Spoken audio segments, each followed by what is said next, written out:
যোৱাকালি অসম চৰকাৰৰ মুখ্যমন্ত্ৰী হিমন্ত বিশ্ব শৰ্মাই যি এটা সিদ্ধান্ত ল'লে যে অমুছলমান যি লোকসকলৰ বিদেশী ন্যায়াধিকৰণত গোচৰ চলি আছে সেই গোচৰ প্ৰত্যাহাৰ কৰাৰ এটা সিদ্ধান্ত লৈছে।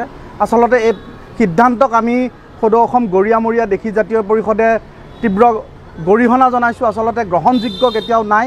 আমি এটা কথা ক'ব বিচাৰিছোঁ যে বৰ্তমান সময়ত সদৌ অসম ছাত্ৰ সন্থাকে ধৰি 30 জনগোষ্ঠীয় সংগঠনৰ লগত একত্ৰিত হৈ সদৌ অসম গৰিয়ামৰীয়া দেশী জাতীয় পৰিষদে বিভিন্ন জাতীয় সমস্যাৰ লগত যিকোনো সংগ্ৰাম অব্যাহত ৰখাৰ পিছতো আজিৰ তাৰিখত গৰিয়ামৰীয়া দেশী জলহা চয়দ এই লোকসকলৰ বহু লোকৰ বৰ্তমান নথি পত্ৰৰ অভাৱত বিদেশী ন্যায়াধিকৰণত গোচৰ চলি আছে। আচলতে সেই লোকসকল বৰ্তমান সময়ত কি হ'ব?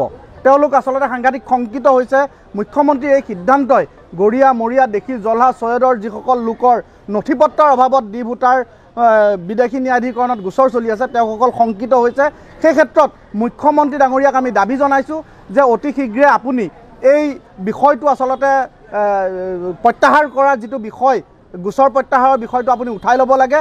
আপুনি গৰিয়ামৰীয়া দেশী জলহা চয়দসকলৰ ক্ষেত্ৰত আপুনি নৰম স্থিতি গ্ৰহণ কৰি আপুনি তেনেকুৱা ধৰণৰ সিদ্ধান্ত গ্ৰহণ কৰাৰ কাৰণে আমি আপোনাক দাবী জনাইছোঁ। আৰু বৰ্তমান সময়ত আমাৰ যিহেতু লোকসকল বৰ্তমান বহুত শংকিত হৈ আছে, সেইকাৰণে গৰিয়ামৰীয়া দেশী জলহা চয়দ এই লোকসকল বৰ্তমান সময়ত যি গোচৰ চলি আছে বিদেশী ন্যায়াধিকৰণত তাৰ ক্ষেত্ৰত আপোনালোকৰ কিবা অসুবিধা হ'লে সদৌ অসম গৰিয়ামৰীয়া দেশী জাতীয় পৰিষদৰ জিলা আঞ্চলিক সমিতিৰ লগত যোগাযোগ কৰিব। আমি নিশ্চিতভাৱে আপোনালোকক সহায় সহযোগিতা আগবঢ়াম আৰু এই ক্ষেত্ৰত আমি আপোনালোকৰ কাৰণে যি কৰিব লাগে আমি গোটেইখিনি কৰিবৰ কাৰণে আমি বাধ্য থাকিম।